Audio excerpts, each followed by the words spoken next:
بالحالة تريد تحصل على الليفلات السالبة مالتك.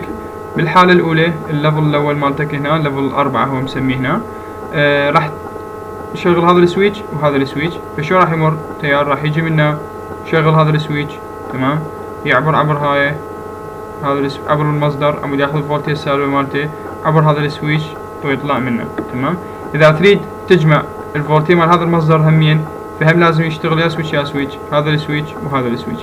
فما راح يجي منه شغل هذا السويتش تجمع الفولتيج مال هذا وهم يطلع منه نفس العملية. تجمع الفولتيات مال هذا المصدر همين بالسالبة، فراح نفس الشيء هم راح يفوت منه يجي منه ويطلع بهاي الحالة.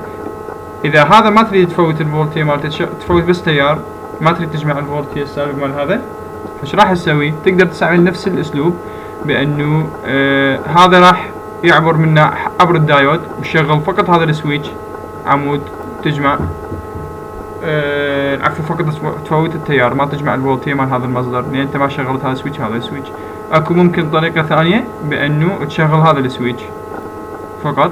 إذا شغلت هذا السويتش فقط راح يمر التيار عبر هذا الدايود وهم يطلع منه. المهم ما راح يشغل سويتشين بنفس الوقت، تمام.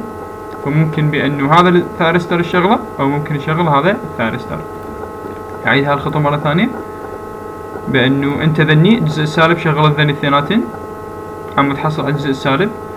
ففوضت هذا الليفل، هذا السويتش شغلت هذا السويتش عبر منه نفس العملية، تريد تجمع هاي الجزء السالب توصل لهنا تجمعها.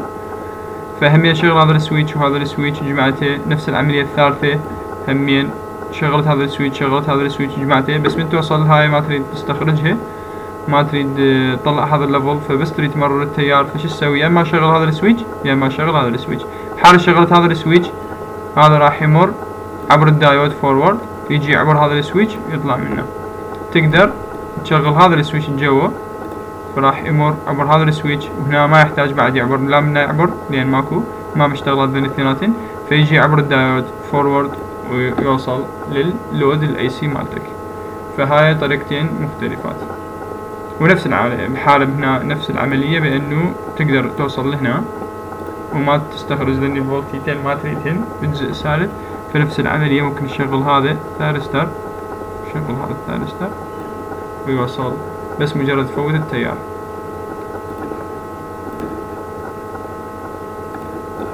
إن شاء الله تمام. خلينا نشوف شنو بقالنا.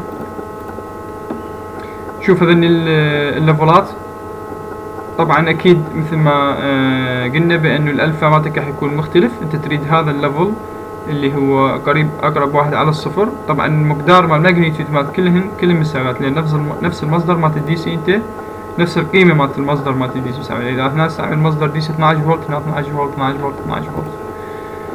لكن الالفا مالتك بدايه القدح مالتك راح يكون مختلف. هذا ما تبدي ويا هذا نفسه. اذا تبديهن كلهم نفس الالفا فراح اوكي تنتج على سكوير ويف نفس العمليه، ما سوينا شيء.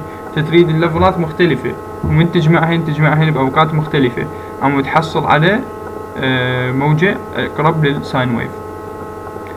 هذني كلهن نفسهن. نشوف اكيد بالاتش بريدج الوحده اذا شغلت اس 1 واس 4 يلز بلس في دي سي، هذا قاعد يقصد اس 1 واس 4، والاس 3 والاس 2 يلز شنو ناقص في دي سي. واذا طفيتهن كلهن اكيد تحصل على في دي سي صفر، او تشغل بس واحد منهن هم تحصل على صفر، لكن يمر التيار على الاقل.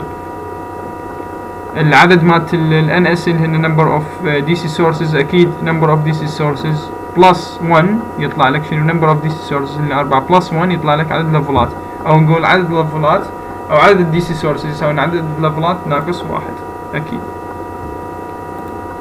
هنشوف الادفانتج والديسادفانتج مالت الكاسكيد.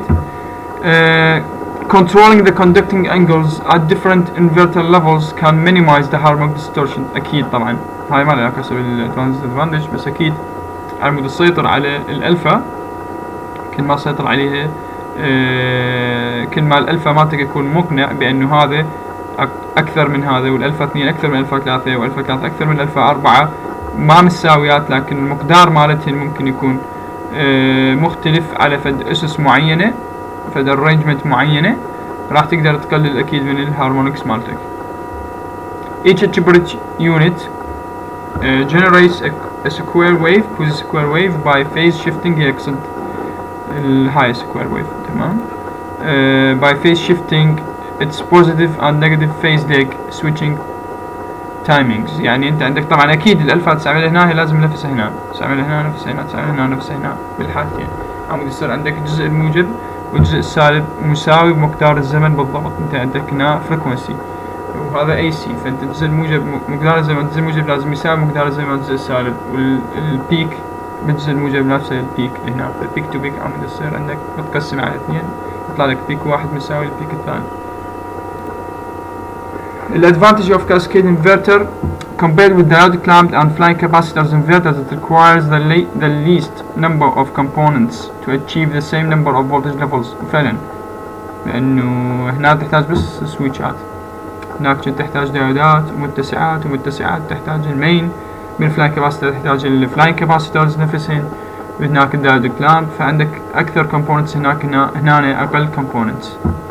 Optimized circuits layout and packaging are possible because each level has the same structure and there are no extra أكيد لا clamping diode ولا balancing capacitors، فأكيد وكل الدوائر نفس الشيء بالضبط، أشكالهن نفسهن بالضبط. هنا مجرد بس طلع تيرمينالات، والتيرمينالات أنت راح تكنكن على السيريز، والمصادر مالتك تقدر تحط مصادر تنفصل، يعني يصير الريبليسمنت سهل، ريبليسمنت مالتهن مال كل قطعة سهل، لأن هذا ممكن تصنع اتش بريدج وبس تحط الاتش بريدج، تحط اتش بريدج، تحط اتش بريدج، والتيرمينالز مالتهن كنكن ان سيريز، والبطاريات ممكن يفصلن ويتركبن بكل سهولة، فيعني سهل بالمينتنس مالته أنا أعتبر. soft switching techniques can be used to reduce the switching losses، مثل ما قلنا بأنه أكو hard switching و soft switching.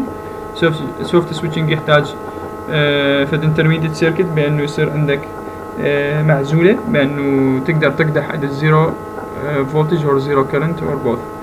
disadvantage of flying capacitors inverters، هنا عفوا بالخطأ هي disadvantage of cascade control، لا عفوا cascaded multi-level inverter. It needs separate DC sources for real power conversions thereby limits its applications.